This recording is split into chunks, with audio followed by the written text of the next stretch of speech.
नमस्कार. आपण इतरांप्रती दाखवत असलेल्या निष्ठा, सचोटी, आपुलकी, दया, क्षमा, शांती, आदर आणि प्रेम या गुणसमुच्चयामुळेच आहे त्यापेक्षा शतपटीने अधिक आकर्षक आणि लक्षवेधी दिसतो. जिथं दुसऱ्यांची निंदा करण्याचं काम इमाने इतबारे सुरू असतं, तिथं आपण अजिबात थांबू नये. कारण आपण तिथून उठून गेल्यावर हमखास आपला नंबर लागू शकतो. पोपटपंची आणि कावळ्याची कावकाव या दोन्ही गोष्टी तशा निरर्थकच. जिथं संवाद असतो, सुखदुःखांची देवाणघेवाण असते, आपलेपणाची भावना असते, तिथंच खरी नाती रुजत असतात. गैरसमजुतीचं भूत एकदा मनावर बसलं की लोक बोलतात ते ऐकू येतंच, पण जे बोलत नाहीत ते सुद्धा आपल्याला ऐकू येतं. आणि सुखी समाधानी जीवनासाठी ही गोष्ट फार घातक असते.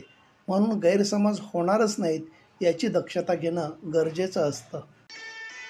ज्यानं आयुष्यात पावलोपावली संघर्षाची झळ सोसली आहे, तीच व्यक्ती नेहमी इतरांना आनंद देऊ शकते. कारण आनंदाची किंमत त्याच्या एवढी कुणालाच ठाऊक नसते.